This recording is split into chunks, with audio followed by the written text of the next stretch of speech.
அதே போல இஸ்லாமிய பெருமக்கள் சிந்தித்து பார்க்க வேண்டும். இன்றைக்கு அனைத்து இந்திய அண்ணா திராவிட முன்னேற்ற கழகம் தமிழகத்தில் ஆட்சி அதிகாரத்தில் இருக்கின்ற பொழுது சட்ட ஒழுங்கு பேணி காக்கப்பட்டது.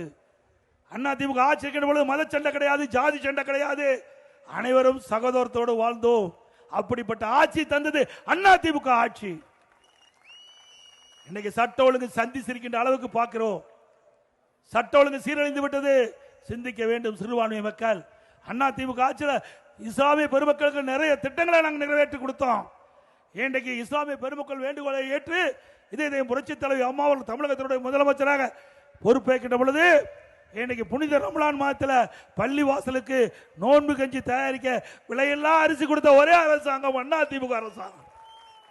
நாகூர் தர்கா சந்தனக்கூடு விழாவிற்கு தேவைப்படும் சந்தன கட்டைகள் இன்று வரை அண்ணா திமுக ஆட்சி வரை விலையில்லாம கொடுத்தோம். அதே 2018 வரை ஹஜ் புனித பயணம் மேற்கொள்ளும் இஸ்லாமிய சகோதரர்களுக்கு மத்திய அரசு மானியம் வழங்குவதை நிறுத்தியது. இஸ்லாமிய பெருமக்கள் என்னை சந்தித்து கோரிக்கை வைத்தார்கள். ஹஜ் புனித பயணம் மேற்கொள்வதற்கு மாநில அரசிலிருந்து நிதி ஒதுக்கீடு செய்ய வேண்டும் என்று அவருடைய கோரிக்கை ஏற்று 2019ஆம் ஆண்டு 6 கோடி ரூபாய் ஹஜ் புனித பயணம் மேற்கொள்வதற்கு நிதி ஒதுக்கீடு செஞ்சோம். பிறகு 2021 இந்த நிதி போதாது, கூடுதல் நிதி தேவைப்படும் என்று கோரிக்கை வச்சாங்க. அவருடைய கோரிக்கை ஏற்று அண்ணா திமுக அரசாங்கம் 6 கோடியிலிருந்து ஹஜ் புனித பயணம் மேற்கொள்வதற்கு 12 கோடி ரூபாய் உயர்த்தி வழங்கினோம். ஹஜ் பயணிகள் சென்னையில் தங்கி செல்ல வசதியாக ஹஜ் செல்ல வேண்டும் கேட்டாங்க. அதுக்கு 15 கோடி ஒதுக்கி தந்த அரசு அண்ணா திமுக அரசாங்கம்.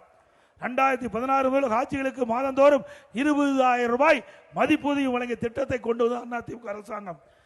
உலமாக்கல் மற்றும் மோதினார்களுக்கு ஓய்வூதிய பயனாளி எண்ணிக்கை 2004 2600 உயர்த்தினோம். அதோட ஓய்வூதியம் 750 3000 ரூபாயாக உயர்த்தி வழங்கணும். உலமாக்களுக்கு புதிய இருசக்கர வாகனங்கள் வாங்க 25,000 ரூபாய் மானியம் கொடுத்தோம்.